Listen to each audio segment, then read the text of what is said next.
guess the question here is, what are my feelings on philosophy?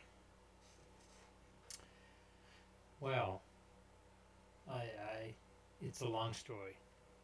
So the short story is I love it. I love philosophy, uh, not in the generalized sense. Uh, I have this guy here, and he's bobblehead. So I get the Buddha, but I don't think that is what defines philosophy. I think the Buddha actually tried to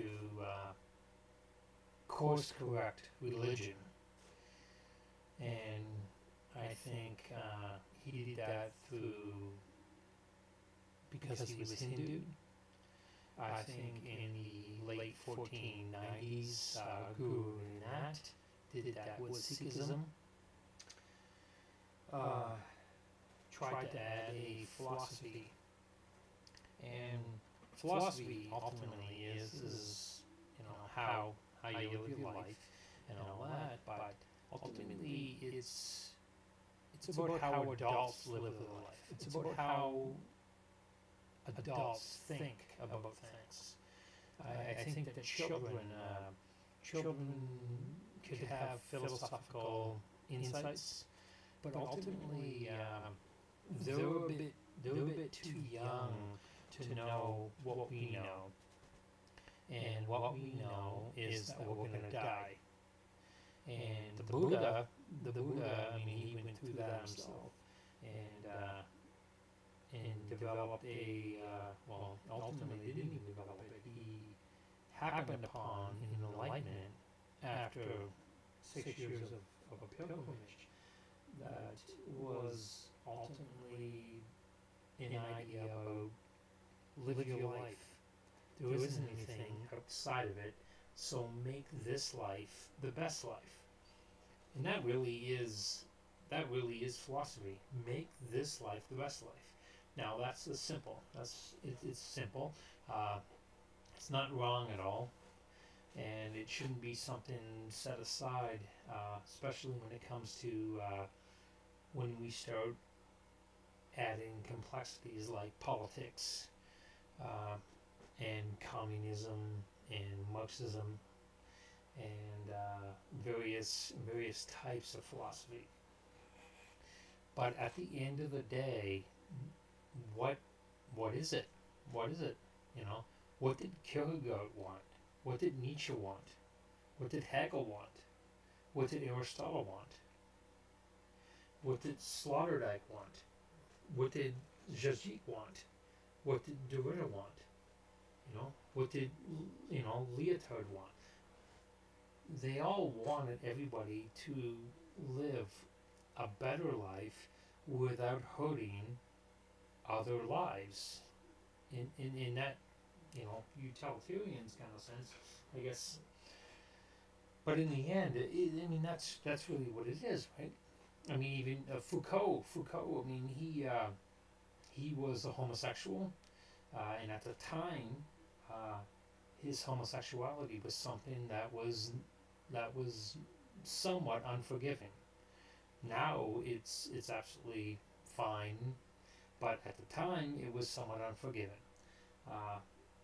Blame the people then, blah blah blah. But ultimately, his philosophy informed that, and as a result, he questioned a lot about our prisoners and our insane people and what we define as wrong versus what we think is right. So if we put that they're all wrong, then we're right, and that's a simplification. But ultimately, the idea that when you go back to Derrida, go forward to Derrida. He is there's a complexity there that ultimately is almost unquestionable in a way, is because he questions the very word itself, and as a result, that almost retroactively sets this tidal wave of default all the way back through the ripple of philosophy, all the way back to Thales, who was considered the first philosopher, and certainly back before him to whomever that didn't even write it. And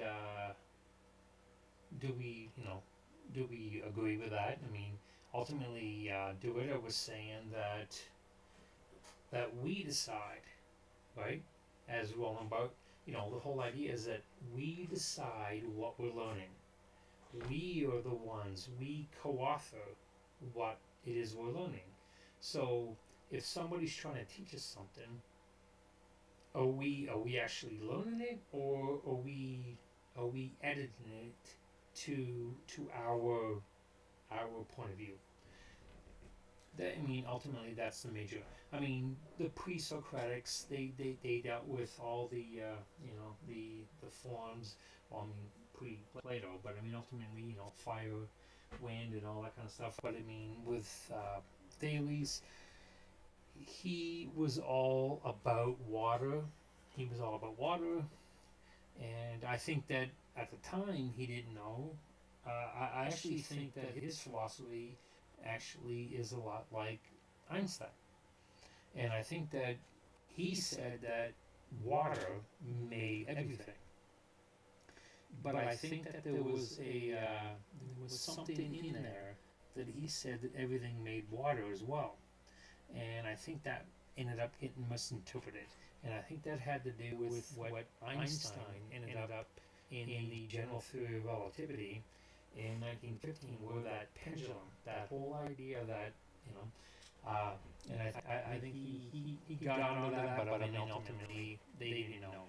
And just like particles, little things that we ended up finding out that were atoms and all these things, in terms of pre-Socratics. Nietzsche felt that the whole idea that philosophy sort of spiraled down a little bit was with Socrates. Nietzsche thought that Socrates was he really liked the fact of the Socratic method, the idea of just the idea of questioning people, but he just didn't like that Socrates' idea of in otherness, of that hemlock that Socrates took. He did that quite willingly because he believed that he was going to go to another place. And there were certainly civilizations before, many, but the influence that Socrates had ultimately created a ripple effect. And it was a couple thousand years where that, or a couple hundred years, where that finally kicked in a little bit more. But ultimately, he created the idea that there was something else out there. Whether that was his own fear that resulted in a rationalization that there was something there, which is what Nietzsche, I think, proposed. And but yeah, he did like the idea of his what ended up becoming Hegel's dialectic, and the idea of how we question back and forth until we finally either explode or at least confirm that neither one knows what they're talking about, which is something we are incredibly desperate. We're so desperate to actually be able to do this, but we're ultimately, the world, it's not enough at this point. But when I think about my favorites, I think about Kierkegaard.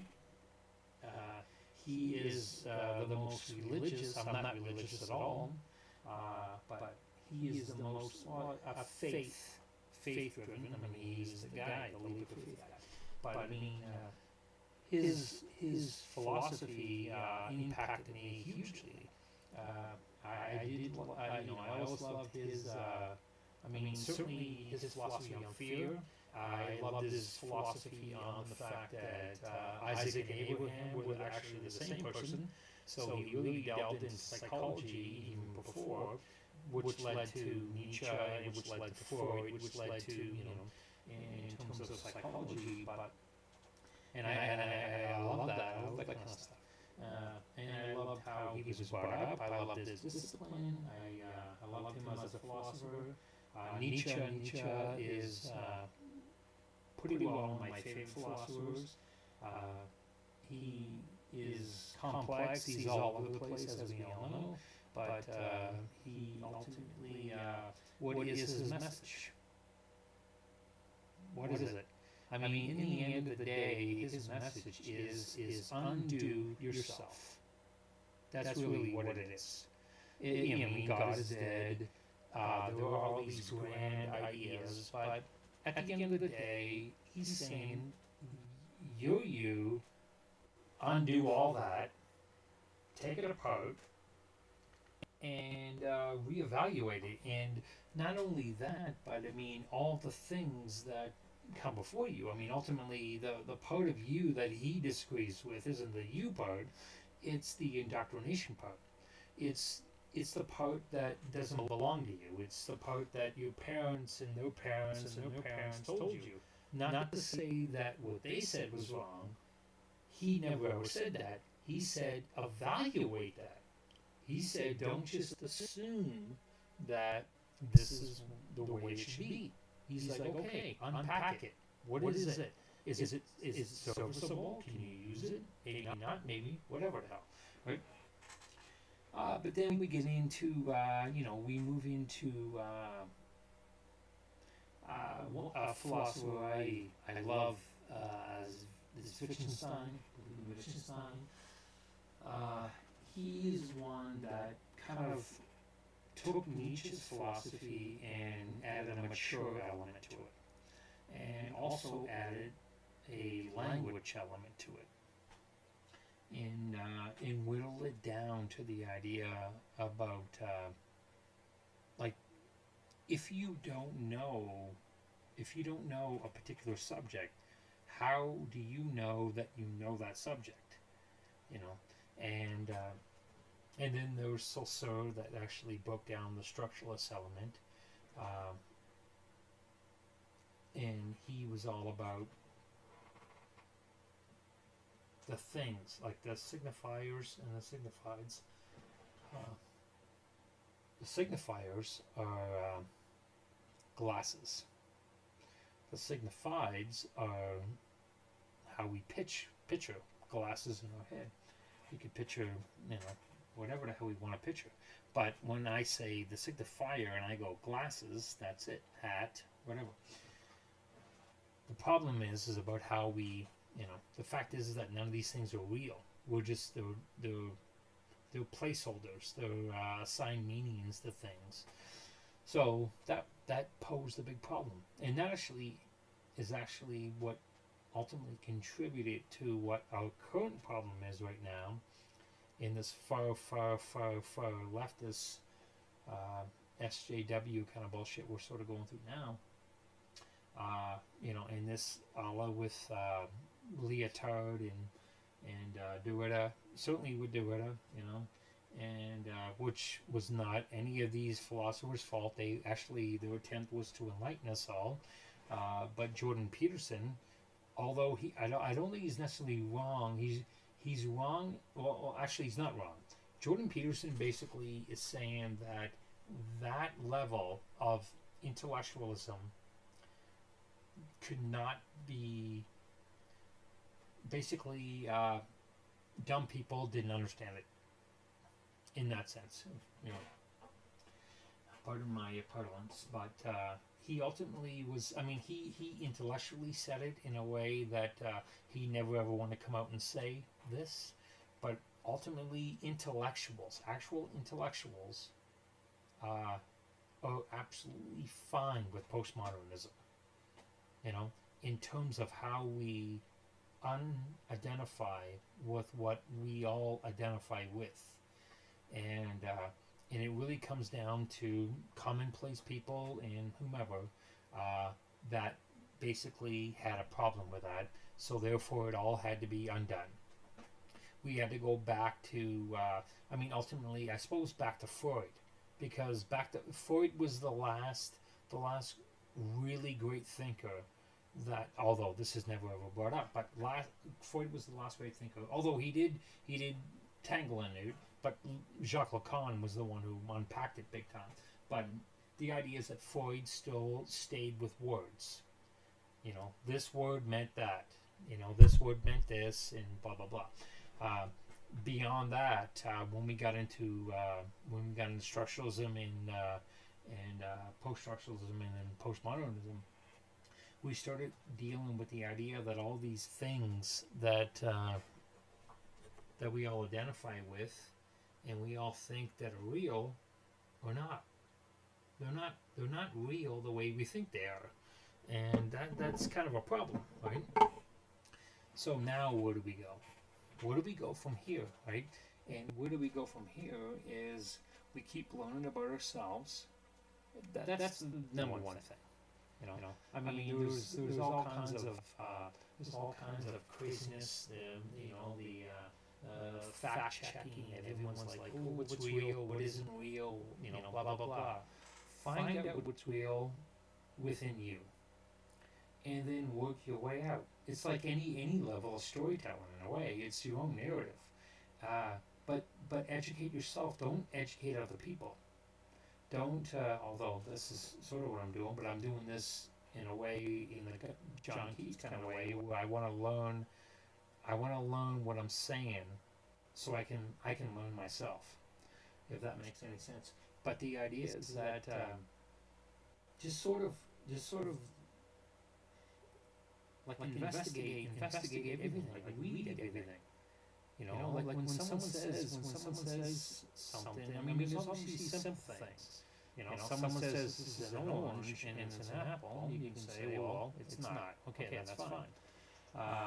When someone says you like something and you don't, simple things, that's fine. I like pepper, you like salt, whatever the hell may be, that's fine.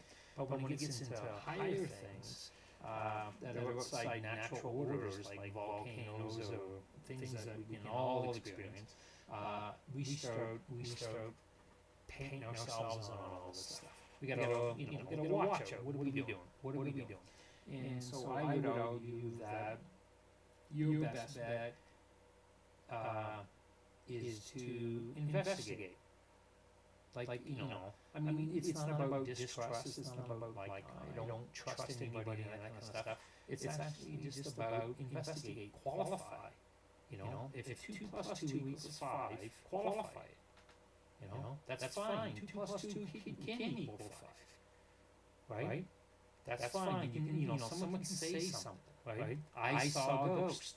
Fine. Okay, qualify it, right?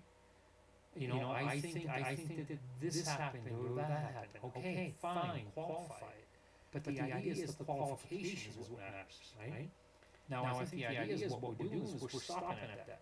I'm saying I'm seeing a ghost, and then everybody's just, okay, you saw a ghost. I'm saying that 2 plus 2 equals 5. Everybody's saying that, okay, fine, whatever. Now, there's the whole idea that we're all just being pleasant and being, friendly with each other. But I mean, I don't know. I don't know what tough skin people need to have here. But I mean, if someone comes up to me and says that 2 plus 2 equals 5, I'm going to say I'm sorry to tell you, it doesn't. At least within mathematics. Now, if we went further outside of that in terms of the symbolic order in the Lacanian sense, there could be some argument, but I doubt that may ever happen. I don't know. But ultimately, in the end, I mean, qualify. At the end of the day, qualify what's being talked about or what you're talking about. I believe that the Sasquatch is real. I believe that aliens are real. I believe that whatever. Okay, I personally don't believe any of this stuff, but it doesn't matter. If you believe that, don't say you believe it. Qualify. Like, what are you talking about? I just believe that they're there. What does that mean? Really? What does it mean? I believe that a unicorn is orbiting the sun right now. Actually, I believe that a unicorn is orbiting the sun right now. It's not quite like the Rousseau's teacup. I've decided to up it a little bit and put a unicorn in there. But what the hell does that even mean? I can just say whatever I want. I can say, well, the universe is made of fucking, I don't know, I don't know, whatever. Race, doesn't matter what it is. I can say anything. I'm able to say whatever I want, but you have to say, what do I mean by that? But I mean, ultimately, at the end of the day, is that I have to say, what do I mean by that? If I say that the universe is made of rice, the last thing I want to do is bring that to another human being and say that. The first thing I should do is kind of go, why do I think that the universe is made of rice? And if I can't come up with anything, why am I going to go out and start talking to people about that I think that the universe is made of rice? And they're going to go, well, prove it. And I'm like, I can't prove it because I don't know what the hell I'm talking about. Now, that's an extreme case. That's obviously, that's a flat earth kind of wildness where it's like, okay, clearly you can't prove it. But at the end of the day, prove what you're doing, prove what you're thinking, qualify clearly now. I mean, for the love of God, you got to. I'm a big philosophy lover. I love philosophy, I love psychology and all that. So, I mean, enjoy, read, do what you want, do what you can, but just try to be honest about things. Like, subscribe, share, add comments, whatever comments you want to add. I mean, I'm sure I certainly missed some stuff. I missed a lot of stuff. I know that myself, but please add what you want, and here we go.